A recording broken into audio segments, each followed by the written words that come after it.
What's up everybody? In this video I want to show you how I add dimension, atmosphere, some haze into my images using Photoshop, and it only takes one click. So let's get started. So this is the image I'm going to use. I've done some basic adjustments to it, just brightening up the image a bit, adding some contrast, bringing down my highlights, whites, make sure that I have all that information in my histogram. I add a little bit of vibrance, a little bit of saturation, done my usual sharpening, and obviously remove chromatic aberration and enable profile corrections. And I think that is it. So I'm going to right click on this image and go edit in and edit in Photoshop. So now we have this image in Photoshop. First thing I want to do is create a new layer, and then I'm going to go up to filter and neural filters.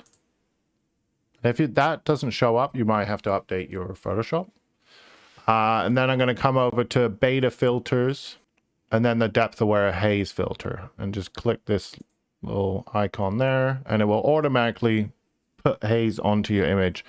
And the way I think this works is the way the algorithm, I guess, works is that it finds what's the sharpest part of your image. So for this one, it would be the tree, and then it adds haze around that. And I think it is kind of a gradual effect. But that's how I believe it works. I'm not 100% sure, but I like the effect that you get from it. So the haze slider, you can adjust. You can bring it down to create less haze. You can slide it to the right to create even more haze. It's a bit much, but you know, it's all to personal taste. I think I'm going to stay around 37, I think will look good. And then this slider is for warmth, so you can either warm up the haze. That is obviously too much, well, but for me it is. So I like to cool it down. I like to have a bit of coolness in the haze. The brightness I don't really touch because I find it affects the whole image. And I'd rather add the brightness in myself. So I usually do not touch that. When it comes to output, you can do it as a new layer, duplicate layer with a mask, duplicate layer and current layer. I like to use smart filter because I find sometimes after I make some adjustments afterwards, once it's back in Photoshop, that I want to adjust the haze. I want to add more and take some out. So I usually will do smart filter, which allows me to come back into this panel and change my settings. So I'm going to click OK. And if you find that the adjustment is a bit, you don't want it everywhere, say like I'm finding that this effect or filter is coming in too much here, because this object or this area is quite close, you wouldn't have that much haze. You can add a layer mask to it and then go B for brush on your keyboard. And then you want to pick, you want to make sure it's a black brush, because black conceals and white reveals, and you want to take this adjustment out. So you want to use black. So with the black brush, you know, I'm probably going to start off with, say, 40% opacity, and then I can just take that haze out of things that are closer, because you want to create depth to your image. If you have haze that is too close, it's not going to look right. And you can even take it out of the tree back here. I'm just going to switch to 20% and take some of that haze out of this tree, so it just gives it a bit more dimension. Take a little bit more out, like that. I'm going to take out some from here. It's too much on the side there, because this area over here is still quite close to the camera. Make sure it's out of this tree, like that.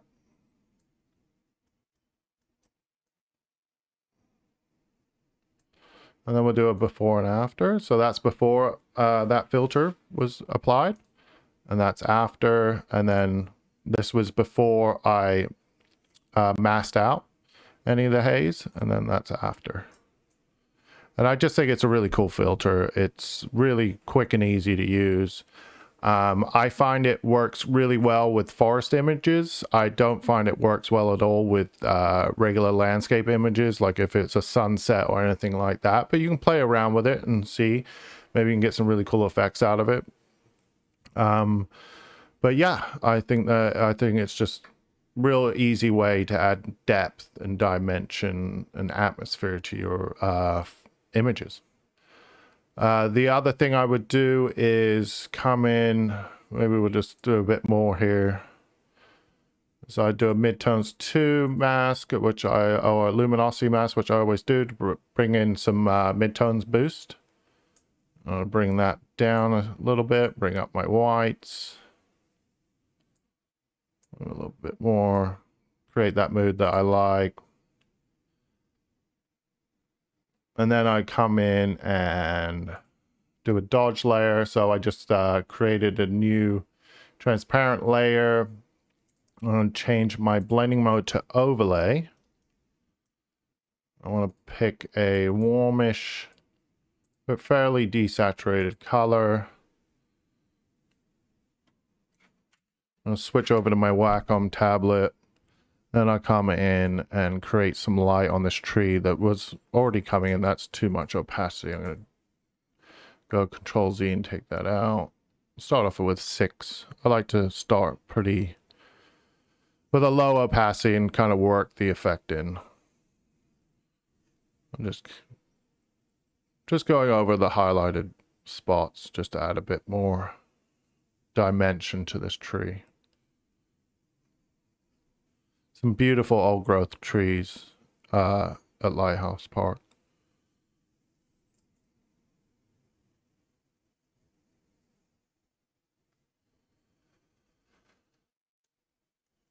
Zoom in, I'll do a little bit on this back tree here. Usually I would take my time and be a lot more precise, but for this, I'm just going to do it a little quicker. Come on, this little tree right here.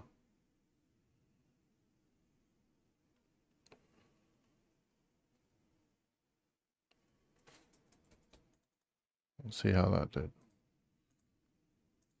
Let's add a little bit of dimension into those trees there. The other thing I would want to do, add some light coming in. So I'm going to change it to hard light.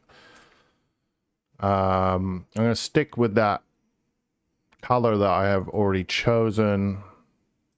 I'm going to raise up my opacity. I like raising up the opacity so I can really see that effect come in when I'm doing this. But then I'll lower it down. I'm big brush, so it's very feathered. And then I'm just going to click once. I'm going to try that again. Like that. I think that's looks pretty good spot. And then I can just lower my opacity. Something like that. Then I'll make my brush a bit smaller. And add another point right here. Oh, it's too much. Let's go a bit further outside. There we go. Something like that. Then I want to add a vignette to this to really draw the eye into the middle. I'm going to do a merge visible layer. I'm going to go Shift Control Alt E, and that creates a merge visible layer. And then I'm going to go Shift Control A to bring up Adobe Camera Raw, or you can go up into your filters and then Camera Raw that way. I'm going to zoom out, get my radial filter, create quite a big radial filter, as I usually do, so it's quite feathered. I'm going to bring it over to the left. I don't want to affect this area too much. I really just want to affect the right side and the lower portion of the image and a bit of the upper portion. And I'm going to bring down that exposure. Maybe that's a bit, maybe move it around. Something about there.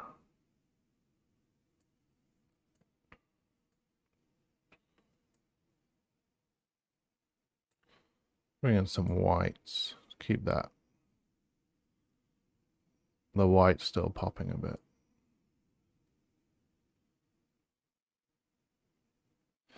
I'm actually going to do I'm also going to add a gradient filter to the bottom just to dark this up a little bit.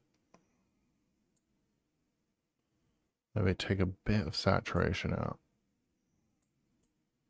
Not too much, just a little.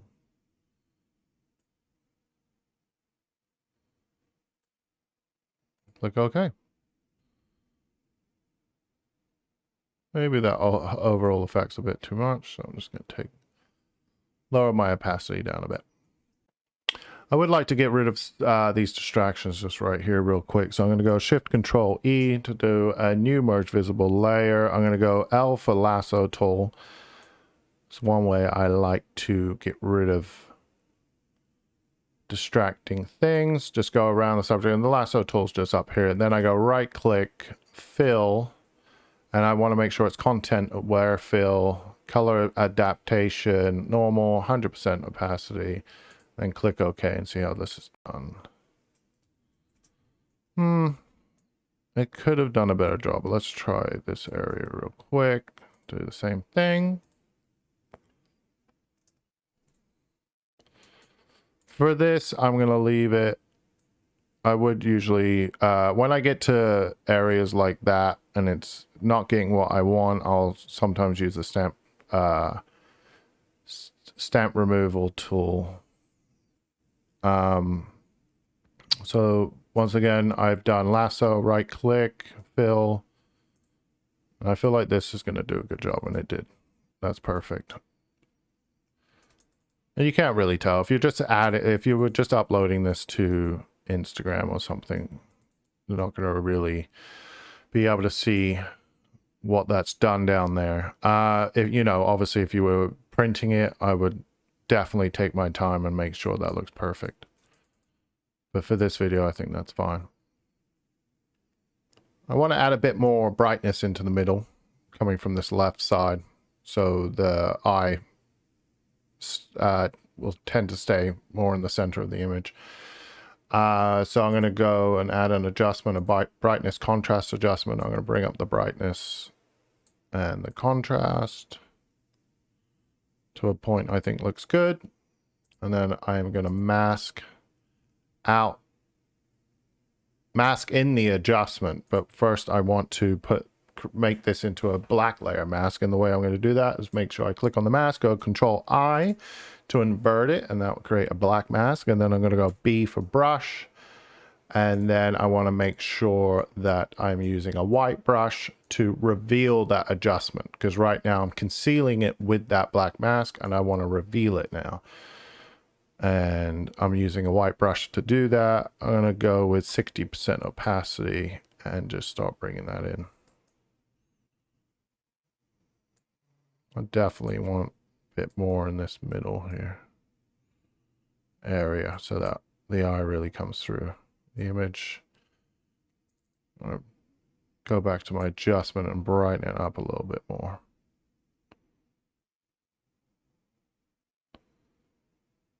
I say there, maybe a little bit more contrast back into it. Yeah, I think that looks good. We'll see, before, after, maybe a little bit up there.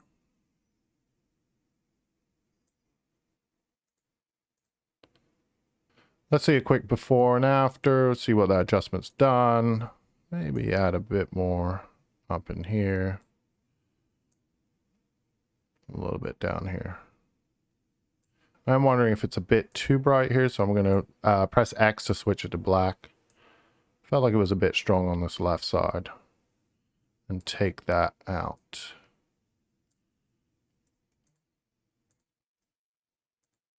So that's the before, that's the after. I'm happy with this image. I think it looks good. Let's see where we started.